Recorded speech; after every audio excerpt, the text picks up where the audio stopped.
ನಮಸ್ತೆ ಎಲ್ರಿಗೂ. ಎಲ್ಲ ಹೇಗಿದ್ದೀರಾ? ಚೆನ್ನಾಗಿದ್ದೀರಾ ಅನ್ಕೋತೀನಿ. ನಾನು ಚೆನ್ನಾಗಿದ್ದೀನಿ. ನಾನು ನಿಮ್ಮ ವೀಣಾ ಸುರೇಶ್. ಎಲ್ಲರಿಗೂ ನನ್ನ ಕಾರ್ಯಕ್ರಮವಾದ ಕಥಾ ಸರಣಿ ರಾಗಸುದ್ದಿ ಜೊತೆ ಕಾರ್ಯಕ್ರಮಕ್ಕೆ ಆತ್ಮೀಯ ಸ್ವಾಗತ. ನೋಡ್ತಾ ಇರೋರು, ಕೇಳ್ತಾ ಇರೋರು ಎಲ್ಲರೂ ತಪ್ಪದೆ ಸಬ್ಸ್ಕ್ರೈಬ್ ಮಾಡ್ಕೊಳ್ಳಿ. ಹಾಗೆ ಲೈಕ್ಸು, ಕಮೆಂಟ್ಸು ಕೊಡೋದನ್ನು ಮರಿಬೇಡಿ.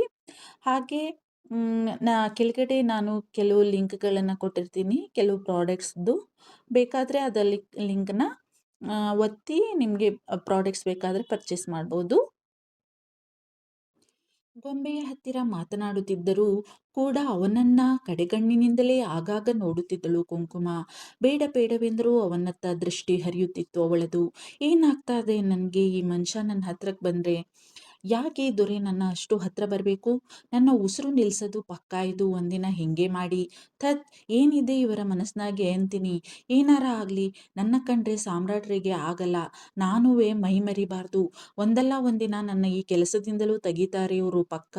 ನಾನು ಆದಷ್ಟು ಇವರಿಂದ ದೂರವೇ ಇರೋದು. ಎಲ್ಲ ಕಡೆಯಿಂದ ನೋಡಿದರೂ ಕ್ಷೇಮ. ಆದರೂ ನನಗ್ಯಾಕೆ ಇವರಿಂದ ಅಂತರ ಕಾಯ್ದುಕೊಳ್ಳಲು ಸಾಧ್ಯ ಆಗ್ತಿಲ್ಲ? దేవుಡ. ಗೊಂಬೆಯ ಜೊತೆ ಮಾತನಾಡುತ್ತಿದ್ದರೂ ಅವನದೇ ಯೋಚನೆ ಅವಳನ್ನ ಚಿಂತೆಗೆ ನೂಕಿತ್ತು. ಅವನ ಸೆಳೆತದಿಂದ ತಪ್ಪಿಸಿಕೊಳ್ಳಲಾರದೆ ಪರಿತಪಿಸುವಂತಾಗಿತ್ತು ಹುಡುಗಿಗೆ. ನನ್ನ ಬಂಗಾರಿ, ನನ್ನ ಅಮ್ಮನ ಪ್ರೀತಿಯಂಥ ಪ್ರೀತಿಗಾಗಿ ಎಷ್ಟು ಪರಿತಪಿಸುತ್ತಿತ್ತೋ ಪಾಪ. ಈಗ ಇವರಿಬ್ಬರ ಬಾಂಧವ್ಯ ನೋಡಿ ನನಗೆ ಅರಿವಾಗುತ್ತಿದೆ. ನಾನೆಷ್ಟೇ ನನ್ನ ಪ್ರೀತಿ ಮಮತೆಯನ್ನ ಧಾರೆ ಎರೆಯಲಿ, ಡ್ಯಾಡಿ ಹೇಳಿದ ಹಾಗೆ ನನ್ನಿಂದ ಅವಳ ಅಮ್ಮನ ಸ್ಥಾನವನ್ನು ತುಂಬಲಾಗುವುದೇ ಸಾಧ್ಯವೇ ಇಲ್ಲ ಎಂದು ಈಗ ಅರ್ಥವಾಗುತ್ತಿದೆ ನನಗೆ. ಈ ಹುಡುಗಿ ಅದೇನು ಮಾತನಾಡಬಹುದು ಬಂಗಾರಿಯ ಹತ್ತಿರ? ಅವಳ ಮಾತು ಬಂಗಾರಿಗೆ, ಬಂಗಾರಿಯ ಭಾಷೆ ಈ ಹುಡುಗಿಗೆ ಅದು ಹೇಗೆ ಅರ್ಥ ಆಗಬಹುದು? ಬಹಳ ಆಶ್ಚರ್ಯವಾಗುತ್ತೆ ನನಗೆ. ಬಂಗಾರಿಗೆ ಮಾತು ಬರಲ್ಲ ಎಂದು ಎಷ್ಟೋ ಜನ ಕೆಲಸದವರು ಅವಳ ಹತ್ತಿರ ಮಾತನ್ನೇ ಆಡುತ್ತಿರಲಿಲ್ಲ. ಅವಳು ಕೂಡ ಯಾರ ಹತ್ತಿರವೂ ಹೋಗುತ್ತಿರಲಿಲ್ಲ. ಅಂಥದ್ದರಲ್ಲಿ ಇವಳು ಮಾತ್ರ ಅದ್ಹೇಗೆ ನನ್ನ ಬಂಗಾರಿಯನ್ನ ಸೆಳೆದಳೋ? ನಿಜಕ್ಕೂ ಅಚ್ಚರಿಯೇ ಅವನಿಗೆ. ಕಣ್ಣು ಸಂಕುಚಿಸಿ ಸೂಕ್ಷ್ಮವಾಗಿ ಅವಳ ಹಾವ ಭಾವ, ಆಗಾಗ ಅವಳು ಕೈಯಾಡಿಸುವುದು, ಕಣ್ಣು ಅರಳಿಸುವುದು, ತುಟಿ ಅರಳಿಸುವುದು ಎಲ್ಲವನ್ನ ಅಚ್ಚರಿಯಿಂದಲೇ ಗಮನಿಸಿದವನ ತುಟಿ ಸಣ್ಣದಾಗಿ ಬಿರಿದಿತ್ತು. ಎಲ್ಲರಂತಲ್ಲ ಈ ಹುಡುಗಿ. ನನ್ನನ್ನೇ ಈ ಮಟ್ಟಿಗೆ ಹುಚ್ಚನನ್ನಾಗಿಸಿದಾಳೆ ಇವಳು ಎಂದರೆ ಸಾಮಾನ್ಯದವಳೆ ಇವಳು ಎಂದುಕೊಂಡವನ ಮುಖ ಮತ್ತೆ ಗಂಟಾಗಿತ್ತು. ಕೆಲ ಕ್ಷಣಗಳ ಹಿಂದೆ ಅವಳು ಅಂದ ಮಾತು ನೆನಪಾಗಿ. ನನಗೆ ಯಾಕೆ ಇಷ್ಟು ಹಿಂಸೆ ಮಾಡ್ತಾ ಇದ್ದೀರಾ ಎಂದಳಲ್ಲ ಅವನ ಹತ್ತಿರ ಹುಡುಗಿ. ಛೀ, ಬರೀ ಮೋಸಗಾರರು ಇಂಥವರೆಲ್ಲ. ನನಗೆ ಗೊತ್ತಿಲ್ಲವೇ ಇವರಂಥವರ ಬುದ್ಧಿ? ಸಿಟ್ಟಿನಿಂದ ಅವಡುಗಚ್ಚಿದ್ದ ಆಯುಷ್ ಆಚಾರ್ಯ. ಏಯ್ ಹುಡುಗಿ, ಬಿಡು ಗಾಡಿಯಲ್ಲಿಂದ. ನೀನು ನೋಡಿಕೊಳ್ಳಬೇಕಾಗಿರೋದು ಮುಖ್ಯವಾಗಿ ನನ್ನ ಡ್ಯಾಡಿಯನ್ನ. ಆಗಾಗ ನನ್ನ ಬಂಗಾರಿಯ ಬಗ್ಗೆ ಗಮನ ಹರಿಸಿದರೆ ಸಾಕು. ಅವಳು ನಾಳೆಯಿಂದ ಸ್ಕೂಲ್ಗೆ ಹೋಗ್ತಾಳೆ. ಅವಳು ಬಂದ ಮೇಲೆ ಅಷ್ಟೇ ಅವಳ ಕೆಲಸ ನಿನಗೆ. ಹೋಗು ಮೊದಲು ನೀನು ಇಲ್ಲಿಂದ. ಅವರಿಬ್ಬರ ಹತ್ತಿರ ಬಂದು ಗಟ್ಟಿಯಾಗಿಯೇ ಹೇಳಿದ್ದ ಹುಡುಗಿಗೆ. ಅವಳನ್ನ ಮೊದಲು ತನ್ನ ಕಣ್ಣ ಮುಂದಿನಿಂದ ಕಳುಹಿಸಬೇಕಿತ್ತು ಅವನಿಗೆ. ಅವಳು ಅವನ ಎದುರಿಗೆ ಇದ್ದರೆ ಹುಚ್ಚು ಬಯಕೆ ಮೈಮನಸ್ಸನ್ನೆಲ್ಲ ಆವರಿಸಿ ತಲೆ ಕೆಟ್ಟಂತಾಗುತ್ತಿತ್ತು ಅವನಿಗೆ. ಅವಳ ಕೊರಳು ಬಳಸಿದ್ದ ತನ್ನ ಮಗಳನ್ನ ಸರ್ರನೆ ತನ್ನ ತೋಳಿಗೆ ಎಳೆದುಕೊಂಡಿದ್ದ ಆಯುಷ್ ಆಚಾರ್ಯ. ಅವಳು ಅಕ್ಕ ಎಂದು ಸಣ್ಣದಾಗಿ ಹೇಳುತ್ತಿದ್ದರೂ ಲೆಕ್ಕಿಸದೆ, ಕಾಮ್ ಡೌನ್ ಬಂಗಾರಿ, ಗುಡ್ ಗರ್ಲ್ ಅಲ್ವಾ ನೀನು? ಆಮೇಲೆ ಬರ್ತಾಳೆ ನಿಮ್ಮ ಅಕ್ಕ, ಓಕೆ ಎಂದು ತನ್ನ ಮಗಳನ್ನ ಸಮಾಧಾನ ಪಡಿಸಲು ಪ್ರಯತ್ನಿಸುತ್ತಿದ್ದ ಅವನು. You get out from here. ನಿನಗೆ ನನ್ನ ನೋಡಿದರೆ ಹಿಂಸೆ ಅಲ್ವಾ? ನಿನ್ನ ಕಾಯ್ತಾ ಇರೋರು ತುಂಬಾ ಜನ ಇರ್ತಾರೆ ಬಿಡು. ಅವರನ್ನ ನೋಡಿದರೆ ನಿನಗೆ ಹಿಂಸೆ ಆಗಲ್ವೇನೋ ಅಲ್ವಾ? ಐ ನೋ ಹಿಂಸೆ ಆಗಲ್ಲ. ನನಗೆ ಗೊತ್ತಿಲ್ವಾ ನಿಮ್ಮಂಥವರ ಬುದ್ಧಿ? ಏನಾದರೂ ಮಾಡ್ಕೊಂಡು ಹಾಳಾಗೋಗು. ನನ್ನ ಕಣ್ಣ ಮುಂದಿನಿಂದ ಮೊದಲು ದೂರ ಹೋಗು ನೀನು. ಗೆಟ್ ಔಟ್ ಎಂದು ಗದರಿಬಿಟ್ಟಿದ್ದ ಅವನಿಗೆ ಅವಳ ಮೇಲೆ ಇರುವ ಕೋಪಕ್ಕೆ ಅವಳತ್ತ ತೀಕ್ಷ್ಣವಾಗಿ ನೋಡುತ್ತಾ ಆಯುಷ್ ಆಚಾರ್ಯ. ಅವನ ಮಾತಿನಿಂದ ಅಳು ಉಕ್ಕಿ ಬರುತ್ತಿದ್ದರೂ ಅದಕ್ಕಿಂತ ಹೆಚ್ಚು ಕೋಪ ಬಂದು ಬಿಟ್ಟಿತ್ತು ಹುಡುಗಿಗೆ. ನಾನು ಹೇಗಾದರೂ ಹಾಳಾಗ್ತೀನಿ ನೀವು ಅಂದಂಗೆಯ. ಅದನ್ನೆಲ್ಲ ಕಟ್ಕೊಂಡು ನಿಮ್ಗೇನಾಗಬೇಕಾಗದೆ? ನಿಮಗೆ ನನ್ನ ಕಂಡ್ರೆ ಆಗಲ್ಲ ಅಲ್ವಾ? ನೀವೇ ಅಂದ್ರಲ್ವಾ ಈಗಷ್ಟೇಯ ನಾನೇ ನಿಮಗೆ ಹಿಂಸೆ ಮಾಡ್ತಿದ್ದೀನಿ ಅಂತವಾ? ಏನಂದ್ರಿ ನೀವು? ನನಗೋಸ್ಕರ ಕಾಯ್ತಾ ಇರೋರು ಇದ್ದಾರೆ ಅಂತ ಅಲ್ವಾ? ಹೌದು, ನನಗೋಸ್ಕರ ಕಾಯೋರು ಎಷ್ಟೋ ಜನ ಇದ್ದಾರೆ. ನಾನು ಅವರಲ್ಲಿ ಒಬ್ಬರನ್ನ ಕಟ್ಕೋತೀನಿ. ಏನೀಗ? ಅದಕ್ಕೂ ನಿಮಗೂ ಏನು ಸಂಬಂಧ? ಇದು ನನ್ನ ಜೀವನ, ನನ್ನ ಇಷ್ಟ. ನಿಮಗೂ ಇದಕ್ಕೂ ದೂರದಿಂದಲೂ ಸಂಬಂಧ ಇಲ್ಲ. ನಿಮ್ಮ ಜೀವನ ನಿಮ್ಮದು, ನನ್ನ ಜೀವನ ನಂದು. ಪದೇ ನನ್ನ ಏನೇನೋ ಅಂದು ಆಡಿ ನೋಯಿಸುವ ಅಧಿಕಾರ ನಿಮಗೆ ಇಲ್ಲ ಸರ್. ನನಗೂ ನೋಡಿ ಸಾಕಾಗಿ ಬಿಟ್ಟಿದೆ. ಸೋತು ಹೋಗಿದ್ದೀನಿ ನಾನು. ಸರ್ರನೆ ಕೋಪದಿಂದ ಹೇಳಿದವಳೇ ತಿರುಗಿ ಹೊರಟು ಬಿಟ್ಟಿದ್ದಳು ಕುಂಕುಮ. ಯು ಇರಿಟೇಟಿಂಗ್ ಗರ್ಲ್, ನೀನು ಯಾವ ದಾರಿಯಲ್ಲಿ ಹೋಗೋ ದಾಸೆಯನ್ನಾದರೂ ಕಟ್ಕೋ. ನನಗಾಗಬೇಕಾಗಿದ್ದು ಏನೂ ಇಲ್ಲ. Yes, you are right. ನನಗೂ ನಿನಗೂ ಯಾವ ಸಂಬಂಧವೂ ಇಲ್ಲ. ಅವನ್ಯಾವನ್ನೋ ಕಟ್ಕೋತೀನಿ ಅಂತಲ್ಲ, ಆ ಮನ್ಮಥನನ್ನ ನಾನೂ ಒಂದ್ಸಲ ನೋಡಬೇಕು. ಮದುವೆಗೆ ನನ್ನ ಕರೆಯೋದನ್ನ ಮರಿಬೇಡ, ಓಕೆ? ಹಾಂ, ಅಂದಂಗೆ ಹೇಳೋದೇ ಮರ್ತಿದ್ದೆ. ನನ್ನ ಮದುವೆಯು ಸದ್ಯದಲ್ಲಿಯೇ ಇದೆ. ನೀನು ಮರೆಯದೇ ಬರಬೇಕು. ನಾನಂತೂ ನಿನಗೆ ತಪ್ಪದೇ ಹೇಳ್ತೀನಿ, ಓಕೆ? ಬರ್ತೀಯ ತಾನೆ ಎಂದಿದ್ದ ಅವಳ ಮುಖವನ್ನೇ ಸೂಕ್ಷ್ಮವಾಗಿ ದಿಟ್ಟಿಸುತ್ತಾ. ಅವನ ಮಾತು ಕೇಳಿ ದಿಗ್ಭ್ರಾಂತಳಾಗಿ ಬಿಟ್ಟಿದ್ದಳು ಕುಂಕುಮ. ದೊರೆಗೆ ಮದುವೆ ನಿಶ್ಚಯವಾಗಿದೆಯೇ ಎಂಬ ಯೋಚನೆಯಿಂದಲೇ ಕಣ್ಣು ತುಂಬಿ ಬಂದಿತ್ತು ಅವಳಿಗೆ. ಅದ್ಯಾಕೋ ಅತೀವ ನೋವಾಗಿ ಬಿಟ್ಟಿತ್ತು ಹುಡುಗಿಗೆ. ನನಗ್ಯಾಕೆ ಇಷ್ಟು ನೋವಾಯ್ತಾದೆ ಈ ಸಾಮ್ರಾಟ್ರಿಗೆ ಮದುವೆ ಅಂದರೆ? ಅರ್ಥವಾಗಲಿಲ್ಲ ಅವಳಿಗೆ. ಆದರೆ ಕರುಳು ಹಿಂಡಿದಂಥ ನೋವು. ಏನೋ ಯೋಚಿಸಿದವಳ ಮುಖದ ಮೇಲೆ ವಿಷಾದದ ನಗು ಮೂಡಿತ್ತು. ಖಂಡಿತ ಬರ್ತೀನಿ ಸರ್. ನೀವು ಹೇಳೋದು ಹೆಚ್ಚಾ, ನಾನು ಬರೋದು ಹೆಚ್ಚಾ? ಕಂಗ್ರಾಟ್ಸ್ ಸರ್ ಎಂದಿದ್ದಳು ಹುಡುಗಿ ತನ್ನ ಮನಸ್ಸಿನ ತಳಮಳವನ್ನ ತೋರಗೊಡದೆ. ಅವನ ಮುಂದಿನ ಮಾತಿಗೂ ಕಾಯದೆ ಸರ್ರನೆ ಹೊರಟು ಬಿಟ್ಟಿದ್ದಳು ಕುಂಕುಮ. ಅವಳ ಮುಖದ ಭಾವನೆಗಳ ಏರಿಳಿತವನ್ನೇ ಸೂಕ್ಷ್ಮವಾಗಿ ನೋಡುತ್ತಿದ್ದವನಿಗೆ ಅವಳ ಮಾತಿನಿಂದ ನಿರಾಸೆಯಾಗಿತ್ತು. ಅವಳಿಂದ ಅದೇನು ಕೇಳಲು ಬಯಸುತ್ತಿದ್ದನೋ ಅವನಿಗೇ ಗೊತ್ತು. ಯಾಕೋ ಸಂಕಟವಾಗಿತ್ತು ಅವನಿಗೆ. ಬಂಗಾರಿ, ನಡಿ ಚಿನ್ನು. ನಮ್ಮ ಹಣೆಯಲ್ಲಿ ಏನು ಬರೆದಿದೆಯೋ ಅದಷ್ಟೇ ನಮಗೆ ಲಭ್ಯ ಕಣೋ. ನಮ್ಮ ಹಣೆಯಲ್ಲಿ ಸಂತೋಷ, ನೆಮ್ಮದಿ ಎಂಬ ಪದವನ್ನೇ ಡಿಲೀಟ್ ಮಾಡಿಬಿಟ್ಟಿದ್ದಾನೆ ಆ ದೇವರು ಅಂತಾರಲ್ಲ ಎಲ್ರೂ.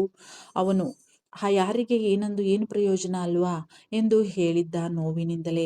ಪದೇ ಪದೇ ತುಂಬಿ ಬರುತ್ತಿದ್ದ ಕಣ್ಣು ಒರೆಸಿಕೊಳ್ಳುತ್ತಲೇ ಕೆಳಗೆ ಓಡಿದಂತೆಯೇ ಇಳಿಯುತ್ತಿದ್ದಳು ಕುಂಕುಮ. ಮಗಳನ್ನ ಎತ್ತಿಕೊಂಡು ತಾನೂ ಹೊರಬಂದಿದ್ದ ಆಯುಷ್ ಆಚಾರ್ಯ ಮೆಟ್ಟಿಲು ಇಳಿಯತೊಡಗಿದ್ದ. ಅವಳತ್ತ ಆಗಾಗ ಕಡೆಗಣ್ಣಿನಿಂದ ನೋಡುತ್ತಲೇ, ನನ್ನನ್ನು ಕಂಡರೆ ಯಾಕೆ ಇಷ್ಟು ದ್ವೇಷ ಕೋಪವೋ ಕಾಣೆ ಈ ಸಾಮ್ರಾಟರಿಗೆ? ನಾನೇನು ಅನ್ಯಾಯ ಮಾಡಿದ್ದೀನಿ ಅವರಿಗೆ? ನನ್ನ ನೋಡಿದ ದಿನದಿಂದಲೂ ನನ್ನ ಕಂಡ್ರೆ ಆಗೋದೇ ಇಲ್ಲ ಅವರಿಗೆ. ಏನೇನೋ ಅಂದು ಆಡಿ ನನಗೆ ನೋವು ಮಾಡದಿದ್ದರೆ ಸಮಾಧಾನವೇ ಇಲ್ಲ ದೊರೆಗೆ. ಇವತ್ತು ಮತ್ತದೇ ಕಥೆ. ನನಗೋಸ್ಕರ ಯಾರ್ಯಾರೋ ಕಾಯ್ತಾವ್ರಂತೆ. ನನ್ಗ್ಯಾರವ್ರೆ ಹತ್ರದವರು ನನ್ನ ಕಾಯ್ಕೊಂಡು ಕೂರಕ್ಕೆ? ಅಷ್ಟಕ್ಕೂ ಇದನ್ನೆಲ್ಲ ಕಟ್ಕೊಂಡು ದೊರೆಗೇನಾಗಬೇಕಾಗಿದ್ದು? ನನ್ಗ್ಯಾಕೆ ಹಂಗಿಸ್ಬೇಕು ಹಂಗೆಲ್ಲ ಅಂದು? ನಾನು ಕೋಪ ಮಾಡ್ಕೊಂಡು ಏನೇನೋ ಮಾತಾಡೋವಂಗೆ ಮಾಡ್ತಾರೆ. ಏನಂದ್ರು ಅವರು? ಅವರಿಗೆ ಮದುವೆಯೇ ಹಂಗಾರೆ? ನಾನು ಸಿಟ್ಟಲ್ಲಿ ನಾನು ಮದುವೆ ಆಗ್ತೀನಿ ಅವರಲ್ಲಿ ಯಾರನ್ನಾದ್ರೂ ಅಂದಿದ್ದಕ್ಕೆ ತಾನೇ ಈ ವಿಷಯನ ಬಾಯ್ಬಿಟ್ಟಿದ್ದು ಸಾಮ್ರಾಟ್ರು. ಯಾರು ಅವರು ಮದುವೆಯಾಗೋ ಹುಡುಗಿ ಹಂಗಾರೆ? ನಾನು ಸರಿಯಾಗಿದ್ದೀನಿ. ಅವರ ಹಿಂದಕ್ಕೆ ಗಿರ್ಗಿಟ್ಲೆ ಹಾಕ ಸುರಸುಂದರಿಯರಿಗೇನು ಬರವೇ? ಅಷ್ಟಕ್ಕೂ ಮೊದಲೇ ಅವಳಲ್ಲ ನಮ್ಮ ಮೋಹನಾಂಗಿ ಮೋಹಿನಿ. ಬ್ಯಾರೆ ಹುಡುಗಿರು ದೊರೆಯ ಆಸುಪಾಸಿಗೂ ಸುಳಿಯಕ್ ಬಿಟ್ಟಾಳ ಅವಳು. ಖರೇನೆಯ ಬಿಡು, ಆ ಮೋಹಿನಿನೇ ಕಟ್ಕೊಂಡರೇನೋ ಸಾಮ್ರಾಟ್ರು. ಯೋಚಿಸಿದವಳಿಗೆ ಕೋಪದ ಜೊತೆ ಅಳುವೂ ನುಗ್ಗಿ ಬಂದಿತ್ತು ಹುಡುಗಿಗೆ. ಅವನನ್ನ ಮೋಹಾಳ ಜೊತೆ ಕಲ್ಪಿಸಿಕೊಂಡರೂ ಕೂಡ ಸಹಿಸಲಾಗುತ್ತಿಲ್ಲ ಅವಳಿಂದ. ಮೋಹಿನಿನಾರ ಕಟ್ಕೊಳ್ಳಿ, ರಂಭೆ ಊರ್ವಶಿನಾರ ಕಟ್ಕೊಳ್ಳಿ, ನನಗೇನಾಗಬೇಕಾಗದೆ? ಆದ್ರೂ ನನಗ್ಯಾಕೆ ಅಳು ಬರಬೇಕು? ದೇವುಡ, ಸಾಕಾಯ್ತು ನನಗೆ ಎಂದುಕೊಳ್ಳುತ್ತಲೇ ಕೆನ್ನೆಗೆ ಇಳಿಯುತ್ತಿದ್ದ ಕಣ್ಣೀರನ್ನ ಒರೆಸಿಕೊಳ್ಳುತ್ತಾ ಮಹಡಿಯ ಮೆಟ್ಟಿಲು ಇಳಿಯುತ್ತಿದ್ದಳು ಹುಡುಗಿ. ಅವಳ ಮುಖಭಾವ ನೇರವಾಗಿ ಕಾಣಿಸದೆ ಹೋದರೂ ಅವಳು ಆಗಾಗ ಕಣ್ಣು ಒತ್ತಿಕೊಳ್ಳುತ್ತಿದ್ದುದು ಅವನ ಕಣ್ಣಿಗೆ ಬಿದ್ದಿತ್ತು. ಅವನು ಆಗಾಗ ಕಡೆಗಣ್ಣಿನಿಂದಲೇ ಬೇಡ ಬೇಡ ಎಂದುಕೊಳ್ಳುತ್ತಲೇ ಅವಳತ್ತ ನೋಟ ಬೀರುತ್ತಾ ತಾನು ಮಹಡಿ ಇಳಿಯತೊಡಗಿದ್ದ. ಹುಡುಗಿ ಅಳುತ್ತಿದ್ದಾಳೆಯೇ, ಅಥವಾ ನನಗೆ ಹಾಗೆ ಅನ್ನಿಸುತ್ತಿದೆಯೇ? ನನಗೆಲ್ಲೋ ಭ್ರಮೆ. ಅವಳ್ಯಾಕೆ ಅಳ್ತಾಳೆ? ಯಾರನ್ನಾದ್ರೂ ಅಳಿಸ್ತಾಳೆ ಅಷ್ಟೇ. ನಾನ್ಸೆನ್ಸ್ ಗರ್ಲ್ ಎಂದುಕೊಂಡ ತನಗೆ ತಾನೆ. ಎಂತ ಆಯಿತು ಮಾರೈತಿ ನಿಮಗೆ? ಎಂತಕ್ಕೆ ಕಣ್ಣಲ್ಲೆಲ್ಲ ನೀರು ಬರ್ತಾ ಉಂಟು? ನಿಧಾನಕ್ಕೆ ಇಳಿಯಿರಿ ಎಂದಿದ್ದ. ಆಗ ತಾನೇ ಹೊರಬಂದು ಮೆಟ್ಟಿಲಿನತ್ತ ದೃಷ್ಟಿ ಬೀರಿದ್ದ ಜಾನಿ ಕಣ್ಣೀರು ಒರೆಸಿಕೊಳ್ಳುತ್ತಿದ್ದ ಹುಡುಗಿಯನ್ನ ನೋಡಿ ಈಗ ಸರ್ರನೆ ಅವಳತ್ತ ನೋಡಿದ್ದ. ಕಣ್ಣು ಸಂಕುಚಿಸಿ ಆಯುಷ್ ಆಚಾರ್ಯ, ಹಾಗಾದರೆ ನಾನು ಅಂದುಕೊಂಡಿರುವುದು ನಿಜವೇ? ಹುಡುಗಿ ಅಳುತ್ತಿದ್ದಾಳೆಯೇ? ಆದರೆ ಯಾಕೆ? ಏನಾಯಿತು ಅಂಥದ್ದು ಈಗ?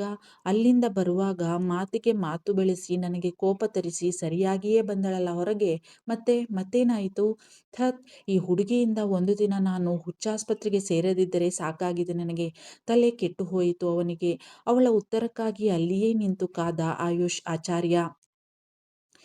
ಏನೂ ಇಲ್ಲ ಸರ್, ಕಣ್ಣಲ್ಲಿ ಏನೋ ಬಿದ್ದಿರಬೇಕು ಅಷ್ಟೇ. ನಾನು ಅಂಕಲ್ ಹತ್ರ ಹೋಗ್ತೀನಿ. ಅವರಿಗೆ ಇವತ್ತಿನಿಂದ ನಾನೇ ನೋಡ್ಕೋತೀನಿ ಅಂದಿದ್ದೀನಿ. ಅವರು ಕಾಯ್ತಾ ಇರಬಹುದು ನನಗಾಗಿ ಎಂದು ಸರಸರನೆ ಮಿಸ್ಟರ್ ಆಚಾರ್ಯ ಅವರ ರೂಮಿನತ್ತ ಹೆಜ್ಜೆ ಹಾಕಿದ್ದಳು ಕುಂಕುಮ. ಅವಳು ಕಡೆಗಣ್ಣಿನಲ್ಲೇ ಗಮನಿಸಿದ್ದಳು ಆಯುಷ್ ಆಚಾರ್ಯ ತನ್ನತ್ತಲೇ ನೋಡುತ್ತಿದ್ದುದನ್ನ. ಅವನ ತೋಳಲ್ಲಿದ್ದ ತನ್ನ ಗೊಂಬೆ ಅಕ್ಕ ಎನ್ನುತ್ತಾ ತನ್ನತ್ತ ಕೈ ತೋರಿಸಿದ್ದುದನ್ನು ನೋಡಿ ಅಯ್ಯೋ ಎನಿಸಿದರೂ ಅವಳತ್ತ ಕೂಗುವುದಿರಲಿ, ನೋಡುವ ಧೈರ್ಯವನ್ನೂ ಮಾಡಲಿಲ್ಲ ಅವಳು. ಅವಳಿಗೆ ತನ್ನ ದೌರ್ಬಲ್ಯ ಅವನಿಗೆ ತಿಳಿಯುವುದು ಸುತಾರಾಮ್ ಇಷ್ಟ ಇರಲಿಲ್ಲ. ಅವಳ ಸ್ವಭಾವವೇ ಹಾಗೆ.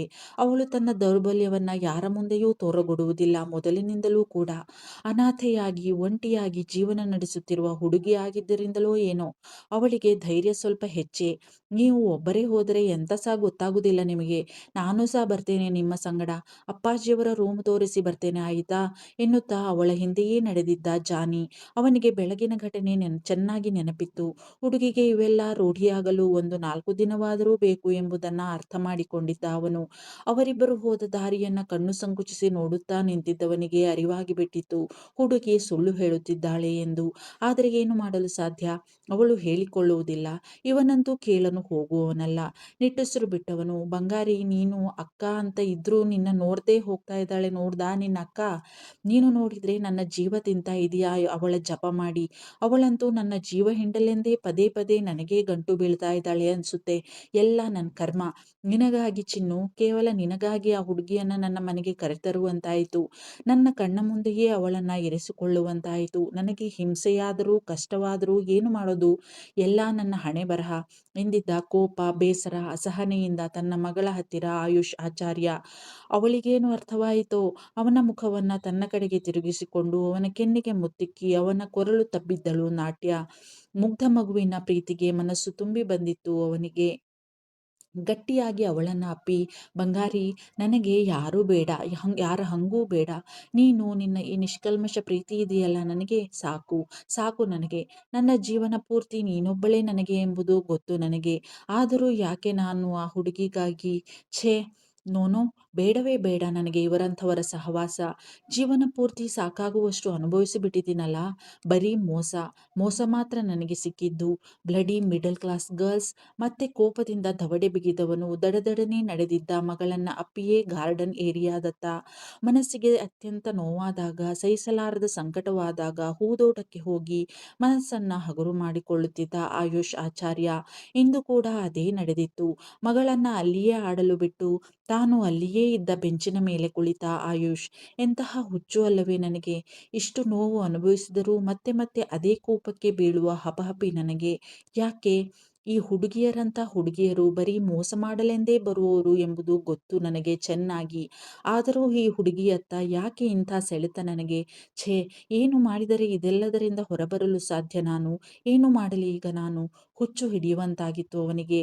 ಹಣೆ ಒತ್ತಿಕೊಂಡು ಕುಳಿತು ಬಿಟ್ಟಿದ್ದ ಆಯುಷ್ ಸೋತವನಂತೆ.